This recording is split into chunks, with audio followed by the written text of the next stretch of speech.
బెంగాల్లో జరుగుతున్న వరుస అత్యాచార ఘటనలు అక్కడి మహిళల రక్షణ గురించి అనేక ప్రశ్నలు లేవనెత్తుతున్నాయి. ఇప్పుడు కోల్కతాలో మరొక దారుణం చోటు చేసుకుంది.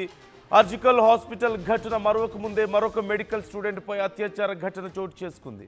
బాధితురాలు దుర్గాపూర్లోని ఒక ప్రైవేట్ మెడికల్ కాలేజ్లో స్టూడెంట్గా తెలుస్తోంది. రాత్రి భోజనం చేసేందుకు ఫ్రెండ్తో కలిసి బయటకు వెళ్ళింది యువతి. అదే సమయంలో ఇద్దరిని కొందరు దుండగులు వెంబడించినట్లుగా తెలుస్తోంది. ఆ భయంతో ఆ యువకుడు ఆ యువతిని వదిలేసి పారిపోయాడు. అక్కడ ఉన్నటువంటి ఆ బాధితురాల్ని సమీపంలోని అడవుల్లోకి లాక్కెళ్ళినటువంటి ఆ గ్యాంగ్ దారుణంగా అత్యాచారానికి పాల్పడినట్లుగా తెలుస్తోంది. వరుస ఘటనలు ఇప్పుడు దేశవ్యాప్తంగా సంచలనం రేపుతున్న పరిస్థితి మనకు కనిపిస్తోంది. ఆర్జికర్ కాలేజ్లో ఒక డాక్టర్ మీద జరిగినటువంటి అత్యాచార ఘటన మనం చూసాం. ఎంత దారుణంగా వ్యవహరించారో. ఆ తర్వాత సౌత్ కోల్కతాలో ఒక లా స్టూడెంట్ మీద జరిగినటువంటి ఘటన మనం చూసాం.